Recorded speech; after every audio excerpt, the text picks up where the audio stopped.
You read the Michael Gove interview Yeah. with Donald Trump, in which he said NATO was obsolete, and he'd certainly look at getting rid of the alliance. Can we come to the NATO point? China as well, if you want. Yeah. But is it a more dangerous place? Well, my immediate reaction to what Lionel said is actually one of the reasons Trump's got elected is precisely because he will stand up to China and he will say, I don't agree with you.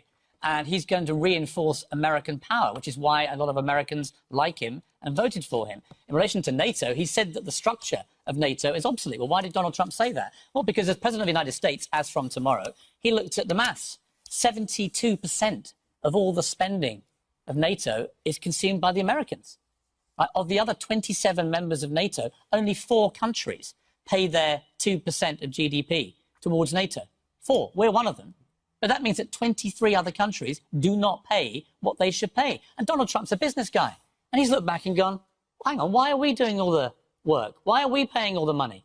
Where's the contribution from all these people who, the moment they have any trouble, they come to the Americans and ask us to help? So he's looking at it as an obsolete structure that needs to be dragged kicking and screaming into a better deal for America. And Catherine's question about whether it's more dangerous.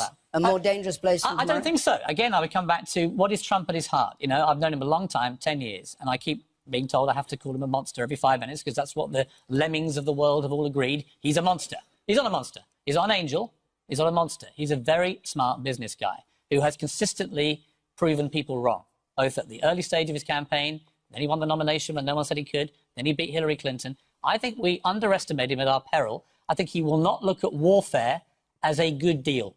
I think he will look upon it as a massive drain on America's resources. And Trump knows that all he has to do to go down as a great, successful president and very popular, if he pulls it off, is get American jobs back to Americans from outside America, from the outsourcing that has wrecked the Rust Belt states of America. He's got to keep America safe. He's got to tighten up immigration and deliver on the things that were the core messages that propelled him to the White House. If he can do that, and I don't think he's going to be declaring war in the way that Hillary Clinton might have done, because she was one of the great hawks of modern times in America. So I say to people about Trump this: give him a chance.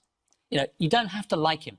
You can be offended by some of the things he says. He shoots from the hip. He says what he's thinking. Sometimes he goes over the top. But give the guy a chance and judge him on his actions, and you might be pleasantly surprised.